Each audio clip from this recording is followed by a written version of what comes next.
This is a temporary stage. I'm told by next meeting that we're going to have a permanent stage here. So we've made a couple of subtle changes. Look around the room, very nice. Wonderful work. I want to thank the employees who have kind of been doing the remodeling, and we'll come back and the platform will be changed and the remodeling will be completed. Thank you very much. Good afternoon. I'm calling this meeting to order, and we note that some of the participants are participating via teleconference. Today's meeting is also being live streamed from the Port Authority website. I'll now hold the public meeting starting with the Committee on Capital Planning, Execution, and Asset Management, which will be chaired by the Vice Chair, Jeff Linford, and we'll conclude the public portion of today's meeting with the public board meeting. Vice Chair Linford. Thank you, Mr. Chairman. Today's meeting of the Committee on Capital Planning, Execution, and Asset Management is being held in public session. The committee met in executive session earlier today to discuss matters involving ongoing negotiations or reviews of contracts and proposals. At this time, I ask the Secretary to advise those present of the composition of the committee and any commissioner recusals on the item before the committee. The Committee on Capital Planning, Execution, Asset Management is composed of Vice Chairman Linford, the committee chair, Chairman O'Toole, the committee vice chair, and Commissioners Helmy, LaBarbera, and Rosado. All members are present today. In addition to the committee members, Commissioners Bolwage, Cohen, Fisher, Kelly, McCabe, and Richardson are also present. There are no recusals required on the matter before the committee.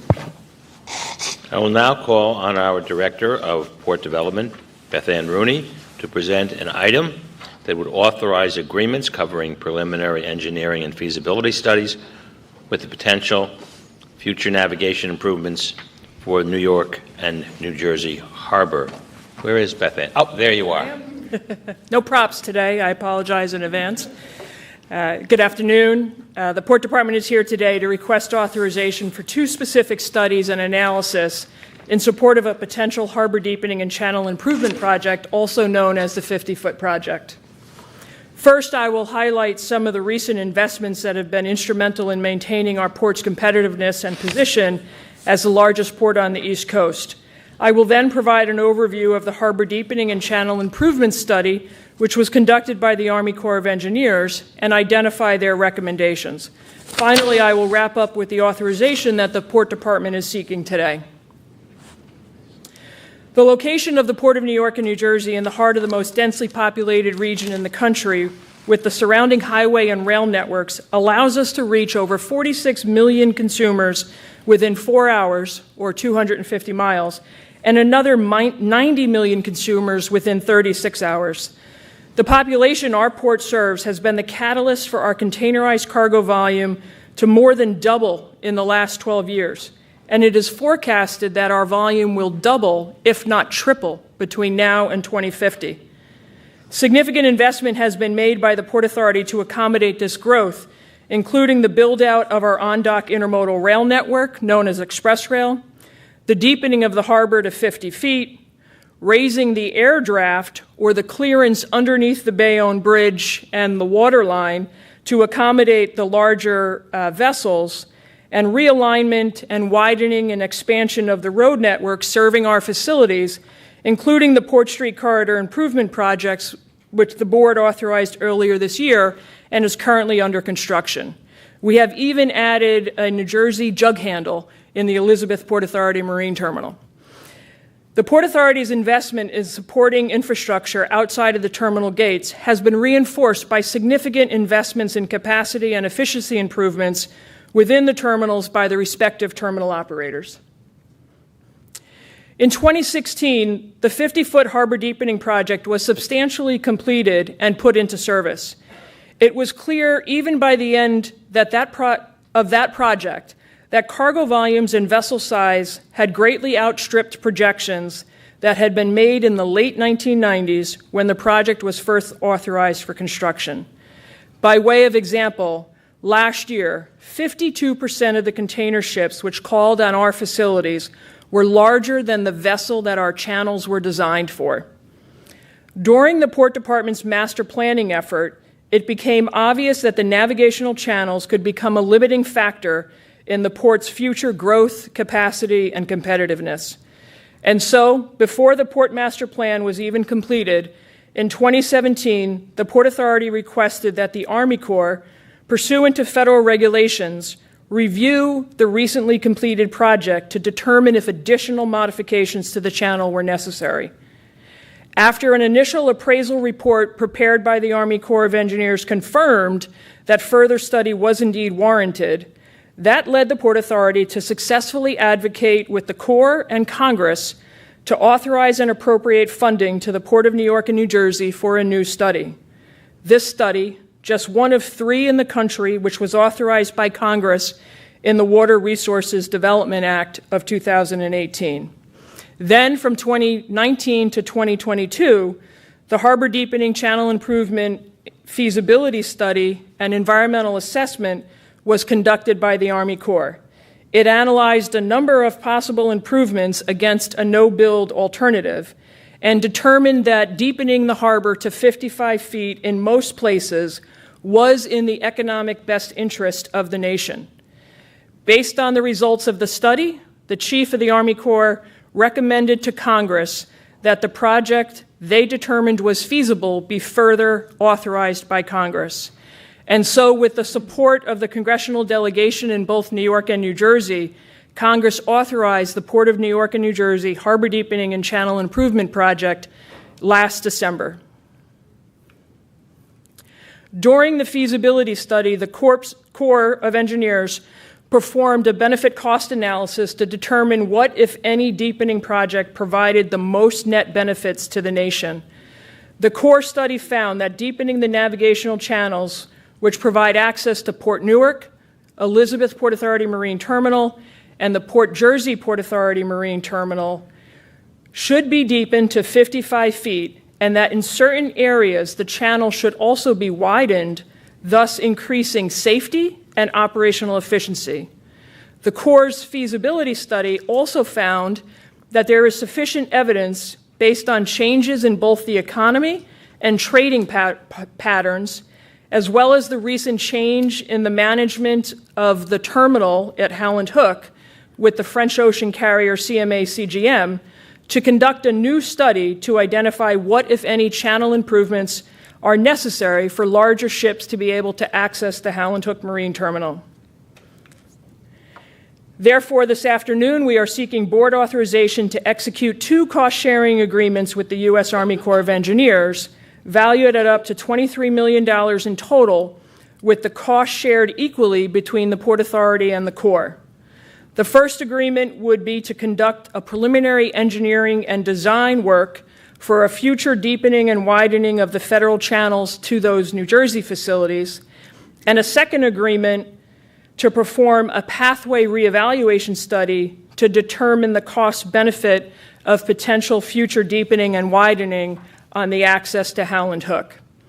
In support of these efforts, the Port Authority would also expend up to $7.7 million for project management, engineering support, and agency allocation costs needed to coordinate the foregoing activities with the Corps, bringing the total Port Authority funding committed up to $19.2 million, including our non-federal, local share, and internal support costs.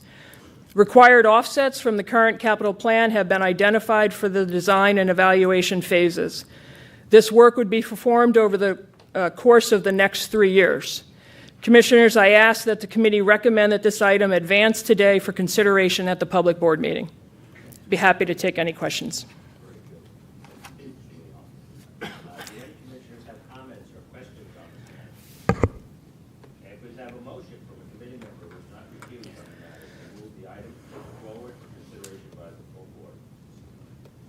Good. May I have a second?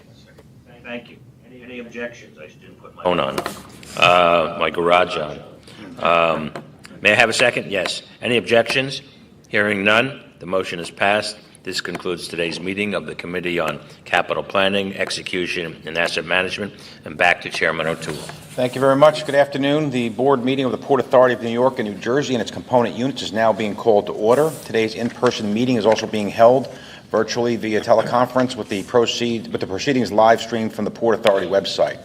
On December 7th, the Committees on Governance and Ethics met in executive session. Earlier today, the Committees on Capital Planning, Execution, and Asset Management met in public and executive sessions, and the Committee on Security met in executive session. The reports will be filed with the official minutes of today's board meeting. The Commissioners also met in executive session earlier today to discuss matters involving public safety and law enforcement, matters involving ongoing negotiations or reviews of contracts or proposals, matters related to personnel or personnel procedures, and to discuss and act upon matters related to the purchase or lease of real property where disclosure would affect the value thereof of the public interest. Our first order of business today, we're going to hear from our Executive Director on his last report of the year. Rick? Thank you, Mr. Chairman. I do want today, since it is our last board meeting of the year, to review the highlights of 2023, a year of major accomplishments at the Port Authority. Before I turn to that agenda, however, we did have one tragic event that occurred in 2023 at our ports. Two brave Newark firefighters, Augusto Akabu and Wayne Brooks Jr., lost their lives in fighting that fire, and we continue to hold them in our hearts and extend condolences to their families. Turning to the overall 2023 agenda of the agency. The agency had quite a year. From the rebuild of our three major airports to the release of our roadmap to net zero to the opening of the Performing Arts Center on the World Trade Center campus, we continue to deliver across all lines of business. The agency's remarkable 2023 builds on last year's progress. And as we look back at 2023, we thank all of our dedicated employees who are driving these advances. We include in that a vigorous thank you to the 2/3 of our workforce that is represented, and we also express our continuing gratitude to the leaders of the 23 unions which represent them. And as we discuss our many construction projects, we particularly thank the women and men of organized labor who actually build our facilities. So let me start with the Port Authority's 5 operating departments. Our 3 major airports had an extraordinary year, from building world-class facilities to operating at best-in-class levels. The Port Authority opened 2/3 of new Terminal A at Newark in January of 23 to rave reviews, and the agency completed and opened the full world-class new Terminal A in September. Full completion of the new 3,000-car parking garage with its consolidated rental facility followed rapidly. To top it off, Terminal A is also a finalist in this year's UNESCO competition for Best New Airport in the World, and one of only three finalists. What a series of achievements for 2023. Across the river, the whole new LaGuardia continued to receive awards and quality ratings not achieved by a Port Authority airport in decades. In September, Skytrax gave LGA's new Terminal B its highest rating, a 5-star quality award, and it's the only terminal in the U.S. to achieve this 5-star rating. Turning to JFK, Terminal 6 broke ground in February of 2023, and board authorization of the Port Authority contract to build roads, garages, and other infrastructure was awarded on June 2023. 2023 at JFK became the year that all 4 terminal deals and our roadway infrastructure rebuild of the entire $19 billion JFK transformation became fully and vigorously underway. That is an extraordinary achievement given that the COVID crisis had cratered 3 of the 4 JFK deals, and they had to be put back together. I want to say in public, an extraordinary effort by the entire deal team, Chief Development Officer, Aviation Redevelopment, Law, Finance, Community and Government Relations, Procurement, and Engineering departments. This project would not be possible without their efforts, and we also thank our private partners, LaGuardia Gateway Partners, Delta, New Terminal 1, JMP, Loop Capital, Ferrovial, JFK, IAT. This was truly a group effort. Looking beyond the redevelopment building projects, 24/7 airport operation centers are now in full operation on both the land side and air side at all three of our major airports. An extraordinary cooperative endeavor between aviation staff, the Port Authority, Police Department, and many other operating personnel.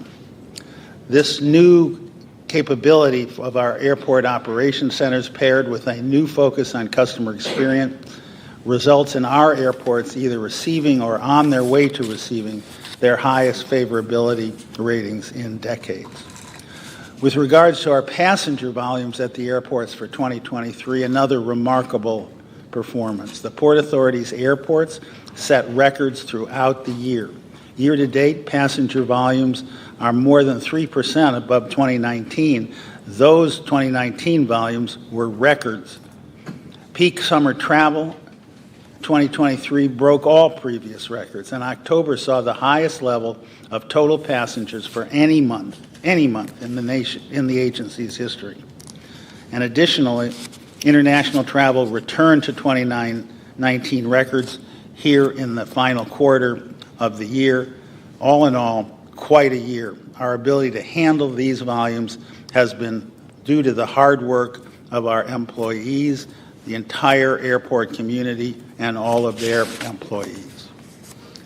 Turning to the seaport, the Port Authority's port operations achieved a pivotal strategic advance in August of 2023 when the Port Authority reached an agreement with CMA CGM, which is the world's third largest carrier, to acquire the two GCT marine terminals at Port Newark and at Howland Hook. These updated leases, negotiated by the Port Authority team, was part of an effort to seek to obtain increases in rent based on container throughput, commitments from our new terminal partner to invest in major facility improvements to increase capacity, and key initiatives related to sustainability and diversity, equity, and inclusion goals. This new lease template, which we will use going forward, dramatically raises the bar for coming Port Authority marine terminal leases and creates a strong foundation for enhanced success for the seaport's operations going forward. This was due to major work by the Chief Development Officer, the Director of the Port Department, our CFO, our General Counsel, and a multitude of others, and they deserve a real bravo. The seaport continued to successfully increase its share of the nation's ocean cargo shipping volumes in 2023. For January through October of 2023, the port was actually the leading port in the nation for 2 of those months, and the second busiest for 3 of those months. Overall, the seaport is now ending 2023 as the second busiest in the nation in terms of total loaded cargo containers. Post-COVID, as our director of the port just said, the raising of the Bayonne Bridge, the investments in rail infrastructure, has enabled the port to achieve an extraordinarily strong competitive position not seen for decades. The Port Department also marked a proud moment last month when it broke ground on a key and long-planned $220 million traffic improvement project at the Port Street Corridor, which has plagued and produced difficulties for traffic trying to move quickly through the port. The significance of the project was symbolized by the attendance at the groundbreaking of the U.S. Department of Transportation Deputy Secretary Polly Trottenberg and Admiral Ann Phillips, the head of the U.S. Department of Transportation Maritime Administration. Kudos to engineering, to the Port Authority Police Department, to traffic engineering, and to all Port Authority personnel who worked on this project. Turning to PATH had a significant trio of major milestones in 2023. A major development occurred last week. PATH kicked off the pilot of its new tap-and-go fare payment system, ending 2023 on a major high note. The PATH team, with support from the tech department, was the driver in achieving this milestone. In addition, in March of this year, PATH initiated its 9-car train service during peak periods on the Newark to World Trade Center line. This achievement was only made possible by 4 successful station reconstructions driven by the engineering department, extensive reprogramming of PATH's ATC signal system, and the first delivery of new train rail cars. All were needed to achieve 9-car service, and the agency delivered on all fronts. 2023 is the first time in PATH's 100-year history that the railroad has been able to offer 9-car service compared to the historic 7 and 8-car configurations. Furthermore, as 2023 is concluding, PATH developed with intense focus and received board approval for a $230 million rail car and track rehabilitation program to improve reliability across the railroad. PATH achieved also a steady increase in its ridership, hitting the milestone last month of more than 2/3 of pre-COVID 2019 volumes, the highest ridership seen since February of 2020. At the World Trade Center campus, another extraordinary success story. The Perlman Performing Arts Center opened in September to rave reviews. With the opening of the PAC to complement last year's completion of the Greek church, the core of the campus, entire core of the campus, is now complete. Only the building site at the far southwest corner and the building site at the far northeast corner remain to be built. And the 900-plus activations that the Port Authority drove on the site in 2023 attest to the energy and vitality that the campus now brings to Lower Manhattan. Finally, leasing levels at Tower 1 are now above 95%. One World Trade Center has the most leasing activity of any office building in Lower Manhattan in recent years, an extraordinary success by any standard. Turning to the tunnels, bridges, and terminals, the traffic volumes in 2023 at our bridges and tunnels has been strong. From January through November, volumes defied any lasting impact from COVID and fully returned to or exceeded pre-COVID 2019 volumes. Thanks to TB&T, the Port Authority Police Department, all the bridges and tunnel agents for all their work to enable this volume of traffic to return. Continued progress was also made on the $2 billion Restore the George program, and replacement of the 592 suspender ropes is now approximately 70% complete. In another major milestone on the Restore the George, the George Washington Bridge also opened the improved and expanded pedestrian and cycling shared use path on the north side of the bridge in the wake of the completion of the installation of the suspender ropes on that side of the bridge. The opening of this new, beautifully designed bicycle and pedestrian link is impressive. Following the implementation of all electronic tolling at all of our crossings last year, 21 legacy toll booths have been demolished and removed, and this represents a major advance toward our ultimate goal of completely open road tolling. 2023 also saw the Port Authority achieve a dramatic increase in traffic safety. The rate of crashes at our bridges and tunnels plunged in 2023 and was 18% down from the previous year. This effort was recognized when the Port Authority won the 2023 National Roadway Safety Award. Turning to agency-wide initiatives, we put an enormous amount of effort into our diversity, equity, and inclusion initiatives. The Port Authority continues its steadfast focus on advancing diversity, equity, and inclusion within the agency in its contracts and its community development efforts. In 2023, across all agency spending through quarter three, we actually achieved a record percentage of 35% going to minority and women-owned firms. Not easy. This required extraordinary efforts by the procurement department, government and community relations departments, the engineering departments, all working with the line departments and the staff departments across the entire agency. At our airports, to build on the $2.4 billion worth of minority and women-owned business that went to that awarded to minority and women-owned businesses at LaGuardia, the $740 million awarded at Newark to minority and women-owned business. In 2023, as the JFK project gained momentum, our MWBE awards are now approaching the $2 billion mark, and we're still getting going. Behind just the numbers of MWBE contracting and our redevelopment projects, the agency continued to advance community development in other ways.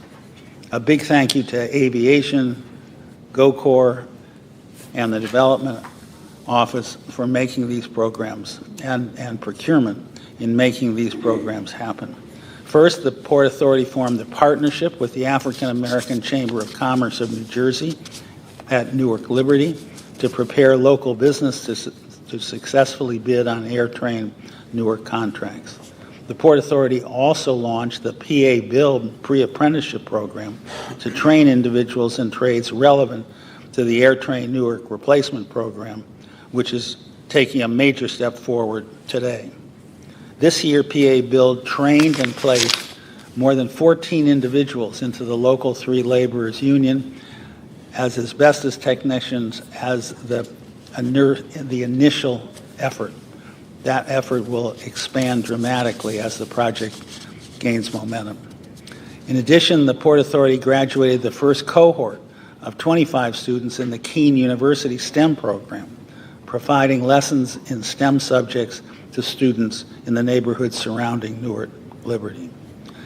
And across the river in New York, the Port Authority launched a major trailblazing training program, the JFK Institute of Concessions, to train local and minority-owned firms to bid on concession opportunities. In November, the first class graduated with multiple additional cohorts in planning. Also at JFK, the Port Authority launched with its private partners a major aviation and aeronautics program at York College in Queens. On the ethics and integrity front, at the Port Authority, we maintained in 2023 the standard of integrity that underlies all that we do, and it is central to maintaining the trust of the public that we serve. In 2023, all Port Authority employees completed a mandatory integrity training on sexual harassment prevention, and I might say with 100% completion. Additionally, 100% of our non-represented workforce completed an in-depth code of ethics training, with our represented workforce to complete such training in the coming months. And, of course, we continue to investigate any and all complaints about violation of our ethics code, and we remain committed to the highest standard of integrity. On the sustainability front, the agency demonstrated its commitment to our sustainability agenda. The Port Authority took a huge leap forward by developing and publishing the Port Authority's Roadmap to Net Zero. This was a comprehensive, year-in-the-making, 80-page analysis detailing the pathway forward and outlining immediate steps. The agency did more than plan in the arena of sustainability. A couple of specifics. At the $19 billion JFK redevelopment, the agency opened a major barging operation, which will transport all new construction materials into the airport and all construction waste out of the airport via barge rather than by truck. In addition, all concrete for the redevelopment will be manufactured on site. This two-part, innovative, and very creative effort will result in 300,000 truck trips being eliminated from community streets. Thank you to Development Office, Airport Redevelopment, Aviation, Engineering, Law, Finance, and Procurement, and many others, including the Office of Sustainability, for extraordinary efforts to bring this program into existence. The historic Newark Liberty Building 1, which was home to flights by Amelia Earhart and Charles Lindbergh at the dawn of the era of air flight, will now develop and launch the era of net zero at our airports. The Port Authority's Building 1 decarbonization project, which is now launched this year, will make Building 1 fully carbon neutral, and it will serve as a template for the decarbonization of all buildings at our airport. 2023 also saw two milestones in regard to our solar agenda. The opening of the 5-megawatt solar array at Newark Terminal A, the biggest rooftop solar array at any airport in the country, and the full completion of initial work to support the electrical infrastructure for a 12-megawatt JFK community solar project. In the arena of technology and innovation, the Port Authority demonstrated its commitment. 14 pilot programs are testing technologies from autonomous vehicles to drone projects to many others out of our innovation hub, which we have founded specifically to spur innovation initiatives. On the employer of choice front, the agency continued our effort to attract and retain top talent. A particularly noteworthy effort occurred in the wake of COVID. Across the agency, we experienced more than 500 vacancies. This phenomenon of COVID, frequently called the Great Resignation, created a short staffing situation at the Port Authority, and not dissimilar from what other organizations faced. But we took this challenge on and set the goal to reduce vacancies to under 200, which is a normal level, just a turnover that we have you can't avoid. And the Port Authority did it. In 2023, the Port Authority successfully reduced the number of vacant positions to under 200, bringing the agency up essentially to its full complement of employees. Additionally, we've completed the first full year under the agency's revitalized performance management system, intended to demonstrate to employees that performance is done on an objective basis, not influenced by extraneous factors. Furthermore, the Port Authority expanded its second chance hiring initiatives, which work to provide employment opportunities to individuals with a history of involvement with the criminal justice system. In 2023, the Port Authority hired the first of what will be many justice-involved individuals, and we hired 20 as the beginning, and individuals in this program have reported tremendous success. We're proud to be a partner to the community and provide these opportunities. Finally, with respect to safety and security, with millions of customers traversing our airports, terminals, and path system each month, the security organization, including the Port Authority Police Department, maintained a very high level of security and protection at all of our facilities. In 2023, the agency allotted the highest level of resources in its history to a robust, world-class transportation security program. And the Port Authority and our Office of the Chief Security Officer maintained a very high level of both visible and undercover officers at all our facilities. In addition, in 2023, the police department fully developed body-worn cameras, expanded license readers at key locations such as the Gothel Bridge, and dramatically updated the system by which we grant security badges at our airports. Finally, the Port Authority Police Department graduated 2 classes of recruits, totaling 280 new officers, and those classes were the most diverse in the history of the 100-plus-year-old police force. All in all, 2023 has been an extraordinary year for the Port Authority, an excellent record of accomplishments. It is only through the efforts of our workforce that we are able to make this progress, and I close this report by once again thanking them for all of their efforts. And we appreciate them, and we look forward to an exciting 2024. With that, Mr. Chairman, I conclude my report. Thank you, Rick. It's hard to imagine, Rick, everything you just talked about was actually during 2023. If you told me that occurred in the last 5 years, the last decade, I'd say job well done, but it's extraordinary. I think to fully appreciate what occurred, I don't think we take enough time to kind of step back and look at the things that have occurred at the Port Authority in particular. So I think what we're going to do is we have a video, 8-minute video. It's going to talk about, walk us through 2023. Can we put that video up, please?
thanks for to the staff that put that together. You look back 102 years, the Port Authority has had a lot of challenges. It could be the Great Depression, 93 bombing, 9/11, COVID, and political acrimony, a divided board, united board. It has seen a lot. And when you stand today at the end of 2023 and look at the list of accomplishments, it really makes you proud. And it really says this is what the authority was designed to do when it was conceived back in 1921. And first of all, I think we need to pay a little tribute to Rick. Rick actually smiled twice in the video, if you saw it, broadly with Net Zero.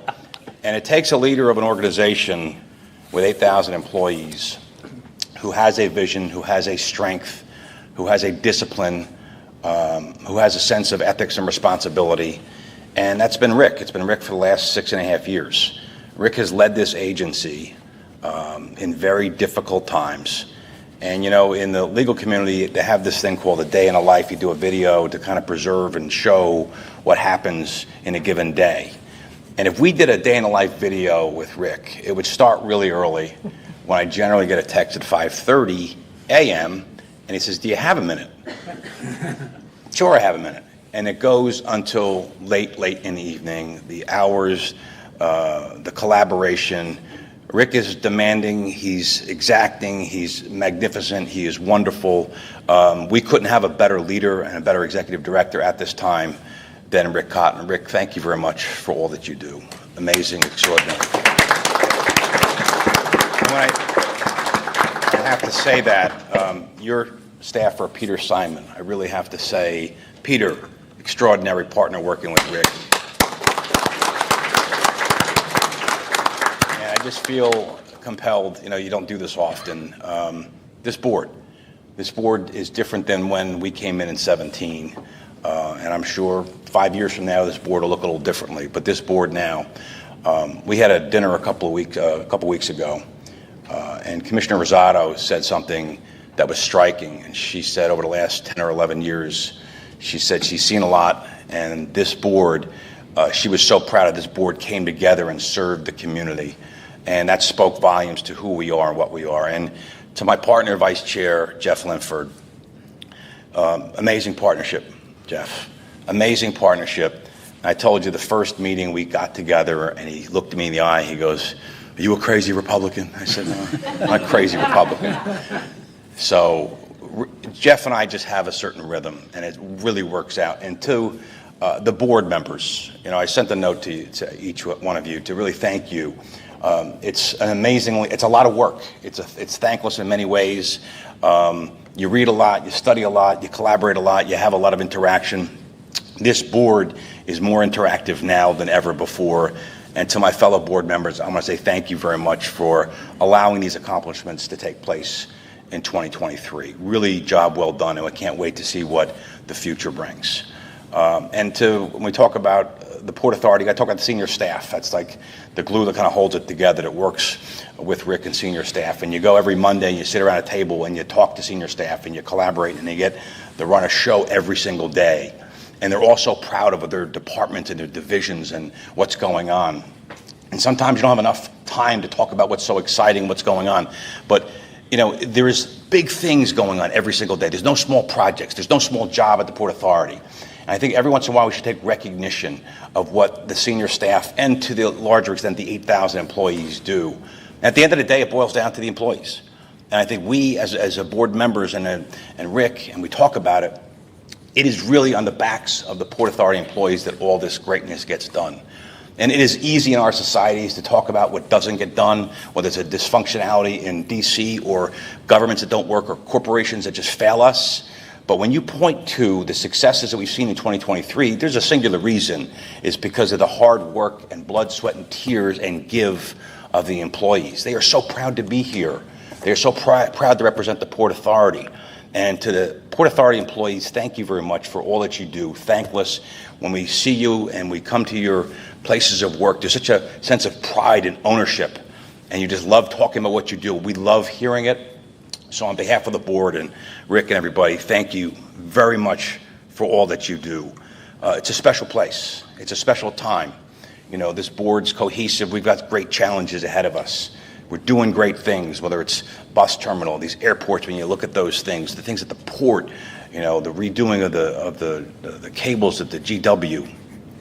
There are so many important things that are going on, and this board has to continue to function as one, putting partisan aside, putting divides of geography of Hudson aside, and we've done it, and we're going to continue to do that.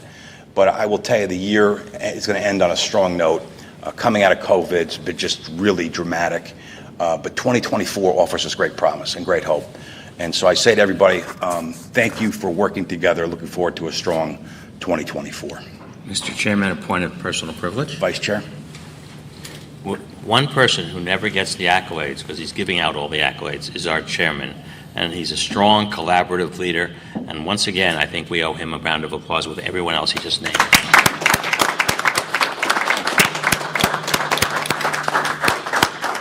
Thank you, Vice Chair. Much appreciated. Next order of business, we're going to have a presentation by our Chief Financial Officer, Libby McCarthy, who will review the proposed 2024 budget. And the budget was posted on the Port Authority website through noon yesterday for public comment. Our Chief Financial Officer will provide us an overview of the nature of the comments received as part of her presentation, and we will defer the voting till after the speaker's program. And we have had many meetings, many sessions, starting back in January, dealing with this budget. Now it comes to the day, Libby, that we're actually going to vote on it. So tell us the good news. Thank you, Chairman. And good afternoon, Commissioners. So just want to start with a framing of the proposed 2024 budget, which was posted for comment. We had proposed a $9.3 billion budget comprised of operating expenses, capital spending, debt service, and deferred spending, all of which aligns with our mission to keep the region moving. This proposed budget reflects deliberate and responsible allocation of resources that's laser focused on our key priorities. The proposed budget includes $1 billion, or nearly $1 billion, to ensure the safety and security of the traveling public, the agency's dedicated employees, and the agency's facilities. And this is the largest ever security budget for the agency. We have proposed $2 billion of spending for the operation and maintenance of the agency's assets, focused on providing best-in-class facilities and exemplary customer experience. $3.6 billion is proposed in capital spending to invest in new facilities and perform essential state of good repair work at our existing assets. From a sustainability and resilience perspective, the proposed budget includes $86 million to advance the agency's net zero emission future, in addition to $220 million in resiliency-related funding to prepare the agency for its facilities for a warming climate. And from the innovation front, there's $219 million proposed to invest in technologies and systems that support innovation. Again, to frame things, what's going on at the facilities, we just heard about all of the accomplishments and the activities, et cetera, for 2023. We take that into consideration. We look forward and we say what's necessary funding to support the growth of the organization. This chart shows the activity levels that are assumed, that are built into the development of the budget. Just to orient you on these next two slides, the yellow dotted line is our activity levels at our facilities in 2019. The blue line is our actual activity levels starting in 2019, actuals through 22, our estimate for 23, and then our projection for 2024. Aviation is on the left, and what we are projecting for aviation is a record 146.6 million passengers to be using our facilities in 2024 as they continue to transform our airports into 21st century airports. For TB&T, the tunnels and bridges, we're expecting 122 or projecting 122 million vehicles. That's just above or at the 2019 levels.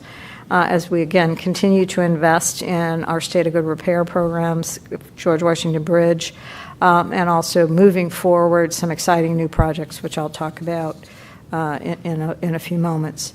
At the ports, 20-foot equivalent units are projected to be 8.1 million units. That's 8% above 2019 levels. And we are focused on continuing to maintain Port's leadership position amongst U.S. ports. And then at PATH, we're projecting 57 million riders. That's 70% of 2019 levels. So PATH has had the longest impact from COVID-19, and that's reflecting a shift in the hybrid work environment. But we're also focused on improving customer experience, the new SGR initiative that the board approved in November. Rick talked about 9-car operations, the further launching of the Tap and Go system. And then finally, at the World Trade Center, as we've now, following the completion of the Performing Arts Center, we're looking at maximizing the vibrancy of the campus, as well as operating and maintaining that now fully leased Tower 1. This chart shows our projected 2024 gross operating revenues. We project $6.7 billion in revenues. That's a 4.9% increase versus 2023. That increase is driven really by a $220 million increase in aviation revenues. $134 million of that is activity-based revenues and the full-year effect of the redevelopment leases. As those redevelopments have started, now we'll have the lease rentals in for the full year. And then aviation fees are also increasing by $77 million, and that's due to cost recoveries as well as airport access fee growth and a slight increase in the AirTrain fares, driven by the CPI-based increase in those fares that was approved by the board in 2019. TB&T also has a projected increase in revenues of $103 million. $75 million of that is from the annual CPI-based toll increase that was approved by the board in 2008, affirmed in 2011, and affirmed for a third time in 2019. And then there's also increased vehicle mix and growth of $28 million. And then finally, PATH has a modest increase reflecting ridership growth, $8 million. The PATH fare is going to remain consistent with its current fare level. Moving on to the expenses, a proposed operating expense budget of $3.9 billion. It reflects a proposed budgetary inflation escalation of 3.5% or $126 million. In addition to that, we're proposing special purpose spending of $66 million, necessitated by new or expanded facilities. We've talked a lot about some of the facilities that opened. You saw some of the pictures. Those larger footprints require more dollars to maintain them, operate them. So there's $23 million for that.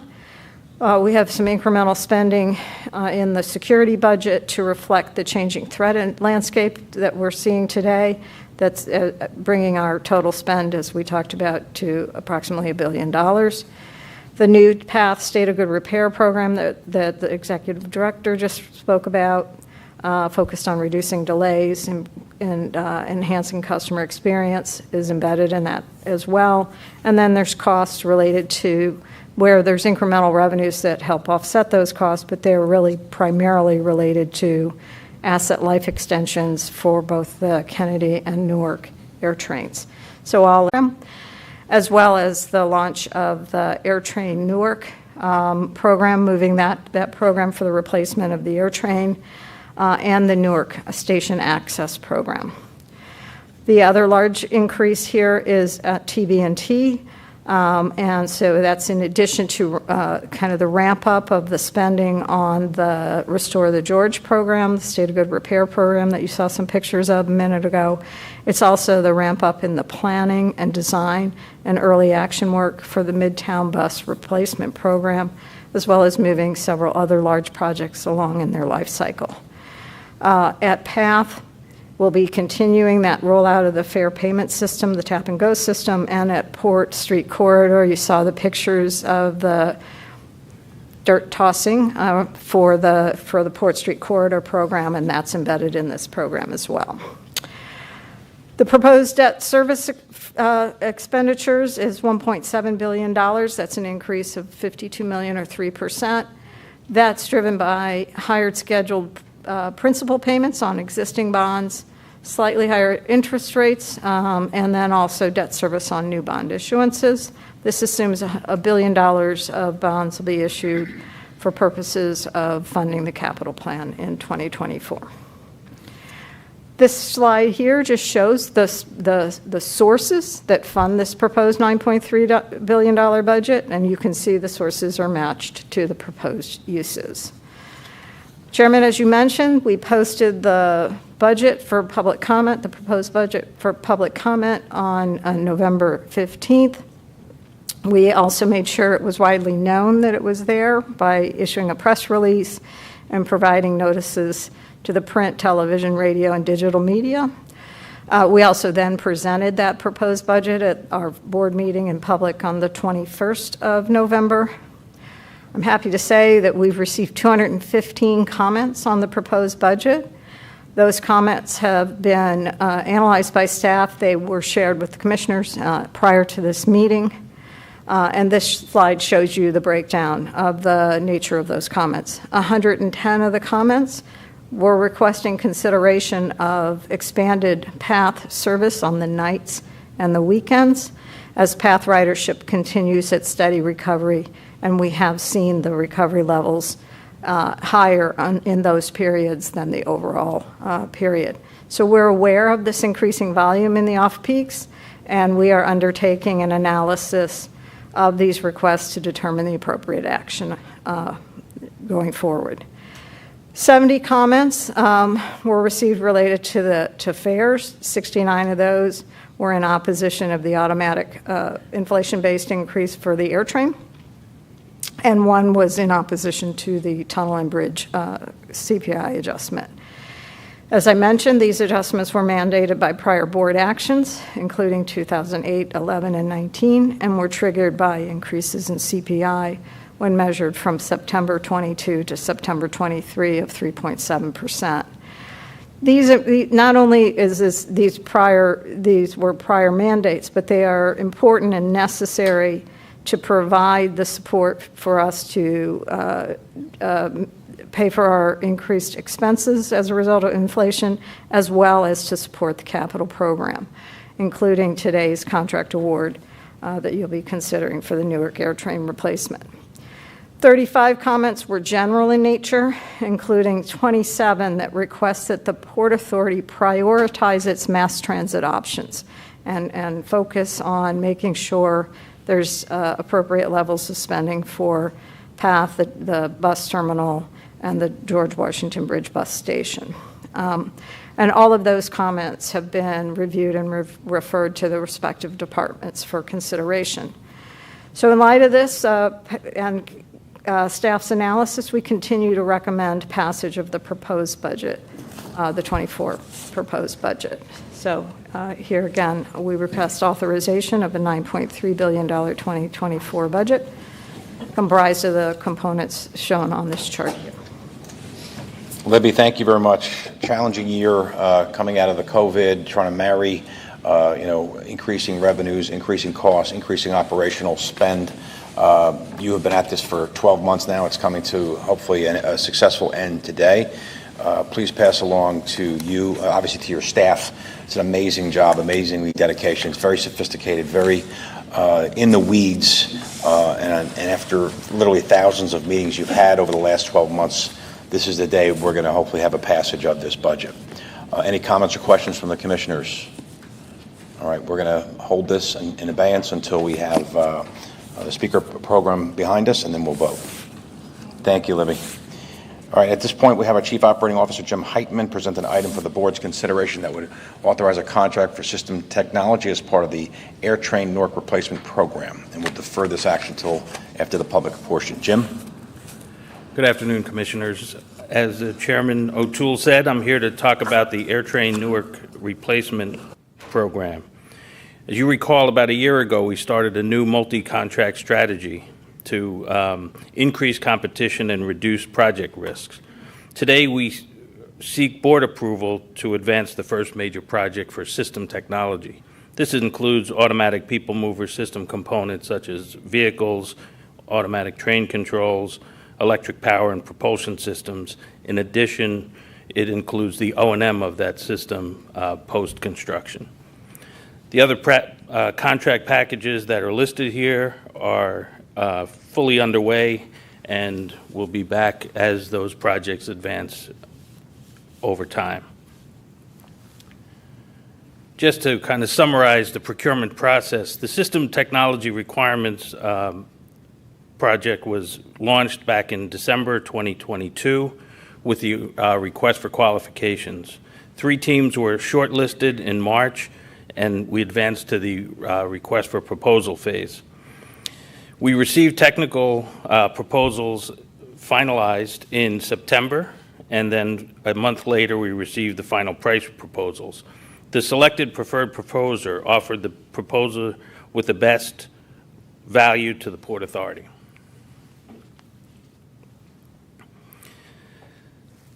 The firm that we're recommending is Doppelmayr to serve as the overall contractor, installer, designer, and O&M service contract. The most advantageous to the Port Authority in terms of best value due to the highest technical rating and the lowest design and construction bid prices. Just to highlight some of the features that we're getting from this system, it's a very reliable system based on a centralized propulsion design and a proven service in severe weather. It also brings superior customer experience by way of enhanced dynamic digital signage, vehicles that I'll show you some renderings of, and a focus on customer experience through the O&M period of the contract. It also carried a very strong MWBE plan with a focus on local throughout all phases of construction and all through the O&M period for the 20 years anticipated beyond that. This is an early representation of one of the potential color schemes and nose designs for the new Doppelmayr vehicles. This is an interior rendering that shows a walk-through car design allowing passengers to move through any of the cars on the train. It features expansive glazing and real-time information displays. This is a rendering of the proposed station platform system and related signage. As I mentioned, all digital, all dynamic, all up to speed. On the left, you see a display that shows the train direction and major destinations. In the center, there's customized messaging that's relevant to the travelers. And on the right is a real-time map that shows the system and where the trains are on the system. To review where we are in the overall program timeline, I offer this rendering here. So we started with our early works packages last month, and we expect the first work orders to go out to contractors in a few weeks. With the award of the system technology package today, we'll turn our focus to the guideway and station package to be awarded at the end of 2024. These will be followed shortly by the MCF, the Maintenance Control Facility, and the pedestrian connections in 2025. And so major construction at the airport will be seen in Q2 of 2025. And the system will become operational in 2029. We're seeking authorization today to delegated authority to the executive director to award these contracts. First, for the design and construction of the AirTrain Newark Replacement Program System Technology Project at its price proposal of approximately $570 million, and the operation and maintenance of the AirTrain Newark System Technology following the completion of construction for an additional 10-year term with 2 5-year extension options at its price proposal of $385 million in a net present value over that 20-year term. Thank you. Thank you, Jim. Any comments or questions from the commissioners? I know we went over this in executive. We're going to hold off voting on this till after we hear from the public. But Jim, I know there's a lot of work. I mean, a tremendous amount of work. This has been going on with some history. I want to thank you, purchasing, Lily, and your folks, legal, Amy, and all the departments that have been involved in this. This is a huge deal for the port, a huge deal for the AirTrain project, which has kind of been hanging out there for a while. So we're going to move this thing forward after the public portion. Thank you. We'll now provide an opportunity for the members of the public to comment on Port Authority matters. This is a public comment period, which will be limited to 30 minutes in total, and provide an opportunity for members of the public to present their views directly to the board, but does not provide for a dialogue. Members of the public wishing to discuss a specific matter with the Port Authority staff are advised to contact the Public Affairs Department. Speakers are asked to comply with a fixed time limit of 3. We have 5 speakers who have signed up. First one is Roberto Ruiz Melendez. Is Roberto here? Alrighty, Douglas Freeman. Is Douglas here? Trent Mockner. Is Trent here? Alrighty, then we have 2 videos. Jerry Keenan, can we play that first? It's a video. Jim? That's correct.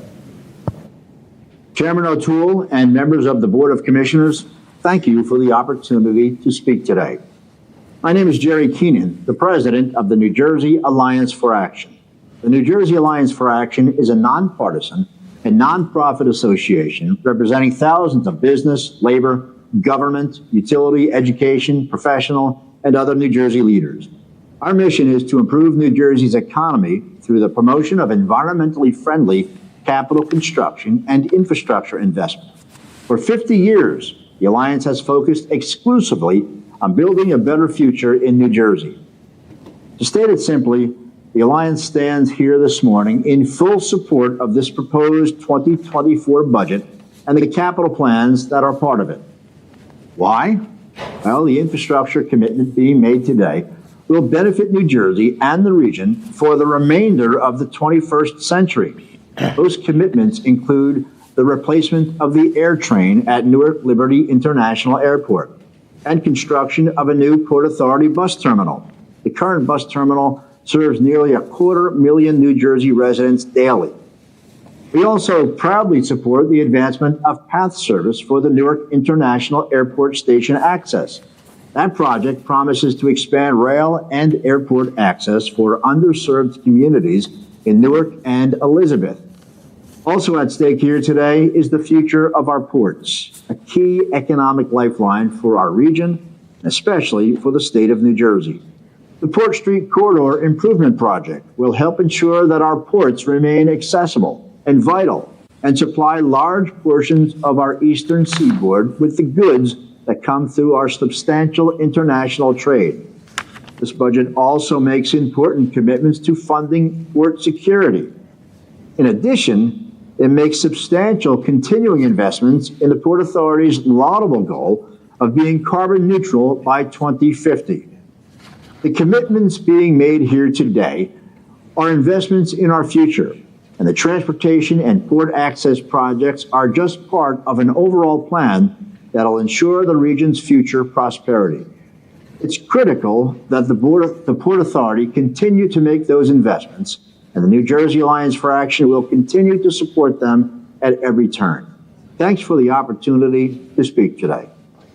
Thank you. The last video taped is Matthew Bucas Highland. Do we have his video? Good afternoon, Mr. Chairman and Commissioners. I'm Matty W. Bucky's Highland. I want to speak today about, as 2023 draws to a close, the Port Authority of New York and New Jersey have exciting opportunities to come in 2024 under its leadership of Chairman Kevin J. O'Toole, Vice Chairman Jeffrey H. Linford, and Executive Director Richard Cotton. 2024 is going to be a great year. I enjoy sending you video written statements. I'm hoping that I can come in person to one of your board meetings. Thank you. God bless you. Merry Christmas, Happy Hanukkah, Happy Kwanzaa, and a very happy New Year. I'll send it back to Chairman O'Toole. Thank you. Jim, any other signed speakers or videos? That is all. Thank you very much. We'll now proceed with the voting items of the day. Each of the respective committee chairs will provide a brief report prior to the matter being considered. We're first going to hear from Commissioner Cohen to start the portion of the proceedings as Chair of the Committee on Finance. Then we'll hear from Vice Chair Linford, who will provide his report on behalf of the Committee on Capital Planning, Execution, and Asset Management, and we'll conclude with my report on behalf of the Committee on Operations. I would ask at this time Commissioner Cohen to provide his report. Thank you very much. Is that working now? Yes. Terrific. As Chair of the Committee on Finance, I recommend an item that authorizes the 2024 budget consistent with the parameters described by the Chief Financial Officer during her presentation on the 2024 budget. Prior to making a motion on this item, will the Corporate Secretary please note any Commissioner recusals? There are no recusals required. Do Commissioners have any questions or comments? Hearing none, may I have a motion on this item? And can I have a second? Moved. It's allowed. So moved. May I have a second? Second. Would the Corporate Secretary please call the roll for voting on this item? Chairman O'Toole, Yes. Vice Chairman Linford, Yes. Commissioner Bollwage, Yes. Commissioner Cohen, Yes. Commissioner Eve, Yes. Commissioner Fisher, Yes. Commissioner Helmy, Yes. Commissioner Kelly, Yes. Commissioner LaBarbera, Yes. Commissioner McCabe, Commissioner Richardson, Yes. Commissioner Rosado. Yes. The votes are in order. The item is approved. Next, I recommend for consideration several items necessary to accommodate the Port Authority's financing needs. This includes a one-year authorization for consolidated bonds and notes. It also includes a three-year plan of financing for debt obligations characterized as private activity bonds under federal tax law. A virtual public hearing was held earlier this week on the proposed three-year plan of financing. The first item is for approval of a three-year plan of financing to satisfy federal law requirements with respect to the public approval of the issuance of bonds, notes, and other obligations characterized as private activity bonds under federal law. Prior to making a motion on this particular item, I would ask the Corporate Secretary to note any recusals. There are no recusals. In that case, may I have a motion on this item? So moved. Second? Second. Would the Corporate Secretary please call the roll for voting on this item? Chairman O'Toole, Yes. Vice Chairman Linford, Yes. Commissioner Bollwage, Yes. Commissioner Cohen, Yes. Commissioner Eve, Yes. Commissioner Fisher, Yes. Commissioner Helmy, Yes. Commissioner Kelly, Yes. Commissioner LaBarbera, Yes. Commissioner McCabe, Yes. Commissioner Richardson, Yes. Commissioner Rosado. She's a yes. She's a yes. Yes. The item is approved. The next two items authorize the establishment, issuance, and sale of consolidated bonds as necessary to effectuate the 2024 financing needs. I would ask the Corporate Secretary to please note any Commissioner recusals. There are no recusals. May I have a motion on those items? Motion. So moved. Second? Second. Would the Corporate Secretary please call the roll for voting on these items? Chairman O'Toole, Yes. Vice Chairman Linford, Yes. Commissioner Bollwage, Yes. Commissioner Cohen, Yes. Commissioner Eve, Yes. Commissioner Fisher, Yes. Commissioner Helmy, Yes. Commissioner Kelly, Yes. Commissioner LaBarbera, Yes. Commissioner McCabe, Yes. Commissioner Richardson, Yes. Commissioner Rosado. Yes. The items are approved. The next two items authorize the establishment, issuance, and sale of consolidated notes as necessary to effectuate the 2024 financing needs. Would the Corporate Secretary please note any Commissioner recusals? There are no recusals. May I have a motion on these items? Motion. May I have a second? So moved. Second? So moved. Would the Corporate Secretary please call the roll for voting on these items? Chairman O'Toole, Yes. Vice Chairman Linford, Yes. Commissioner Bollwage, Yes. Commissioner Cohen, Yes. Commissioner Eve, Yes. Commissioner Fisher, Commissioner Helmy, Yes. Commissioner Kelly, Yes. Commissioner LaBarbera, Yes. Commissioner McCabe, Commissioner Richardson, Yes. Commissioner Rosado. Yes. The item is approved. I will thank our Corporate Secretary, Mr. McCoy, for his serving as a trusty dance partner as usual, and I will turn it back to our Chairman. Thank you, Commissioner Cohen. Vice Chair Linford, may I have your report? Thank you. Thank you, Mr. Chairman. As Chair of the Committee on Capital Planning, Execution, and Asset Management, I will now report on 4 items. The first item, which was presented earlier by our Chief Operating Officer, authorizes the award of a contract to Doppelmayr, the highest-rated proposer, to design, construct, and operate and maintain new system technology, specifically rail cars and related subsystems, as part of the AirTrain Newark Replacement Program. Prior to making a motion of this item, I ask the Corporate Secretary to note any commissioner recusals. There are no recusals. Do any commissioners have questions or comments? I now request a motion on this item. May I have So a second? moved. Thank you. I now request the Corporate Secretary to call the roll for voting on the item. Chairman O'Toole? Yes. Vice Chairman Linford? Yes. Commissioner Bollwage? Yes. Commissioner Cohen? Yes. Commissioner Eve? Yes. Commissioner Fisher? Yes. Commissioner Helmy? Yes. Commissioner Kelly? Yes. Commissioner LaBarbera? Yes. Commissioner McCabe? Yes. Commissioner Richardson? Yes. Commissioner Rosado? Yes. As the votes are in order, this item is approved. The second item was discussed earlier today in committee. The item authorizes cost-sharing agreements with the United States Army Corps of Engineers for preliminary engineering and feasibility studies to inform potential future navigational improvements for the New York, New Jersey harbor. That was one sentence, boy. The total cost of the Port Authority is approximately $19.2 million, including the local share and Port Authority support costs. Prior to making a motion on this item, I ask the Corporate Secretary to note any commissioner recusals. There are no recusals. Thank you. Do any commissioners have questions or comments on this item? Hearing none, I request a motion on this item. So moved. Thank you. May I have a second? Second. Thank you. I now request the Corporate Secretary to call the roll for Chairman- voting on the item. Chairman O'Toole? Yes. Vice Chairman Linford? Yes. Commissioner Bollwage? Yes. Commissioner Cohen? Yes. Commissioner Eve? Yes. Commissioner Fisher? Yes. Commissioner Helmy? Yes. Commissioner Kelly? Yes. Commissioner LaBarbera? Yes. Commissioner McCabe? Yes. Commissioner Richardson? Yes. Commissioner Rosado? Yes.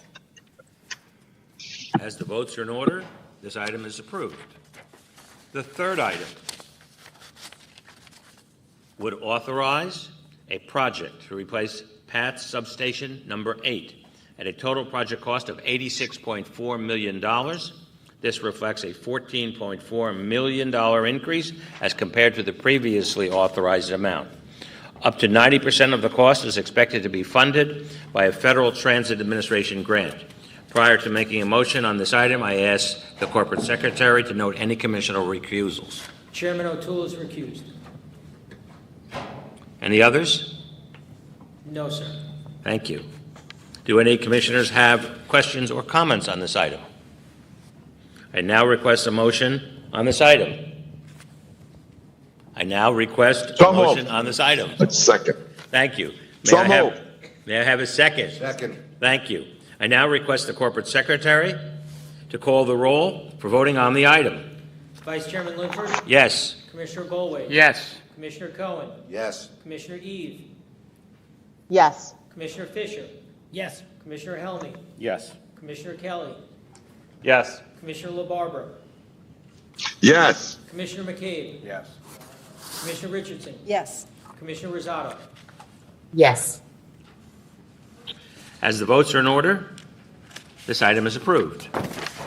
The fourth and final item authorizes the expenditure of $40 million to complete a project for the design and construction of the World Trade Center West Bathtub Vehicular Access Project. This expenditure is being accommodated by the transfer of funds to this project from other elements of the World Trade Center program which have been delivered below the budgeted amounts. Prior to making a motion on this item, I ask the Corporate Secretary to note any commissioner recusals. There are no recusals. Thank you. Do any commissioners have any questions or comments at this time? I now request a motion on this item. Thank you. May I have a second? Second. Thank you. I now request the Corporate Secretary to call the roll for voting on the item. Chairman O'Toole? Yes. Vice Chairman Linford? Yes. Commissioner Bollwage? Yes. Commissioner Cohen? Yes. Commissioner Eve? Yes. Commissioner Fisher? Yes. Commissioner Helmy? Yes. Commissioner Kelly? Yes. Commissioner LaBarbera? Yes. Commissioner McCabe? Yes. Commissioner Richardson, Yes. Commissioner Rosado. Yes. Thank you. As the votes are in order, this item is approved. I now turn it back to our chairman. Thank you very much, Vice Chair. As Chair of the Committee on Operations, I will now present an item for the committee's purview. The item authorizes a lease for the operation of a Taco Bell restaurant at Journal Square Transportation Center for an approximate 10-year period, an aggregate rent of $1.12 million. The lease also contains 4 5-year extension periods. Prior to making a motion, I ask the Corporate Secretary to note any recusals. There are no recusals. Any comments or questions? Motion, please. Second. Second. Roll call. Chairman O'Toole? Yes. Vice Chairman Linford? Yes. Commissioner Bollwage? Yes. Commissioner Cohen? Yes. Commissioner Eve? Yes. Commissioner Fisher? Yes. Commissioner Helmy? Yes. Commissioner Kelly? Yes. Commissioner LaBarbera? Yes. Commissioner McCabe? Yes. Commissioner Richardson? Yes. Commissioner Rosado? Yes. The votes are in order. The item is approved. There being no further business, I move to adjourn. Here a second. Second. All in favor? Second. Aye. Meeting Aye. is now adjourned. I want to wish everybody a happy Hanukkah, Merry Christmas, Happy Kwanzaa. Have a safe holiday. We'll see you in January or February. Happy Maybe holidays, February. everyone. Thank you all. Thank you. Thank you, Ms.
Higgs from NJ Advanced Media. Larry?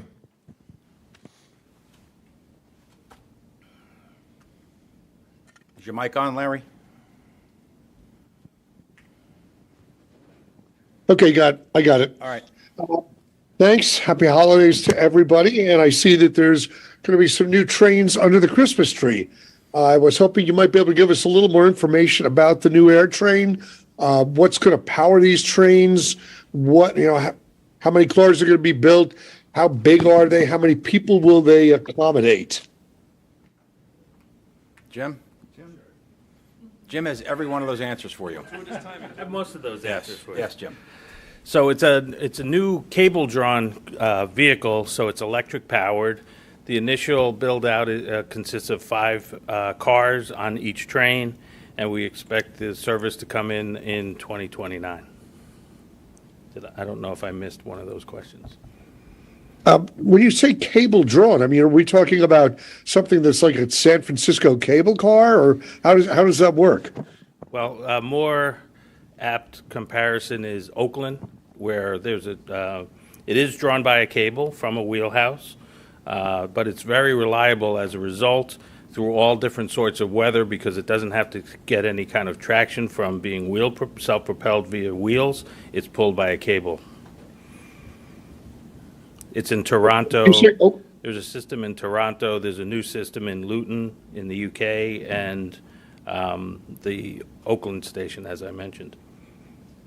Okay. So when you say Oakland, you mean Oakland International Airport? Yes. Okay. And what else is included in this contract besides the rail cars? It's the rail cars, the automatic train control, electrical distribution system, and the O&M for the system once it's constructed for a 10-year base term with 2 5-year extensions. Great, thank you. Thanks, Tom. Next question is Rai Rivard with Politico.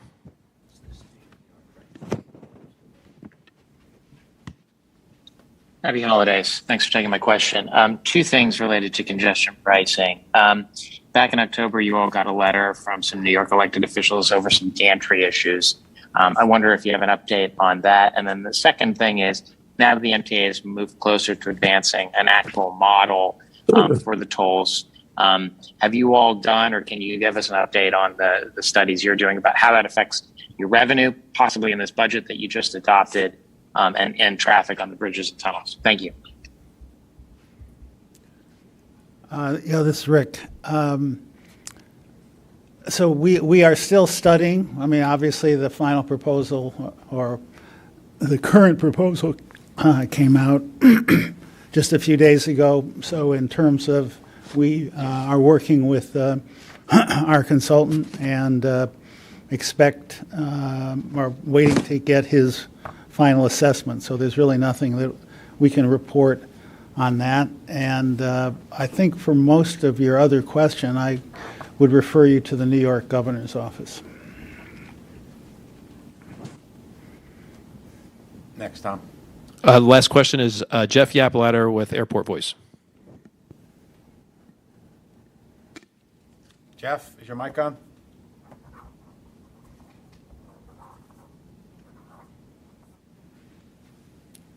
Jeff? Tom, you hear me? Yes, Hi. now we can. Yes. Hey, Jeff. Thank you, gentlemen. Thank you, gentlemen. A question and a comment. This is going to be a tough act to follow after all this major milestones. What's the status of the North Cargo development area over at JFK? It's getting very intense study, Jeff. Okay. That's it. And your comment, Jeff? My comment is, listen, I wanted to say, first of all, that Rick, you're going to be given the award, the Robert Moses Award of our era. It's unbelievable what you guys have done, and I just, follow up on what the chairman said. It's really remarkable. Secondly, the amazing work at JFK. Every day you go by there's another level of steel. There's another road being changed. It's absolutely amazing. I think you've learned a lot of lessons from all the other ones. Fantastic, guys. Really great. We learned a lot of lessons from LaGuardia. We learned a lot of lessons from Terminal A at Newark, and we're applying them at JFK. And you're right. And It's going Yeah, along. And Terry Rizzuto is amazing, doing an amazing job there. I don't know, she does it all, quite honestly. Third thing, I wanted to recognize the chairman. He was chosen as a Business Person of the Year by the Queens Chamber of Commerce. That was a great event. Congratulations. And I just want to say we had a lot of JFK stakeholders there because everybody really appreciates all the things that you're doing. And I want to say thank you all. Happy holidays. Merry Christmas. Okay? Take care. Thanks, Charlie. Okay. Happy That was holidays. the Q&A. Thank you very much, everyone.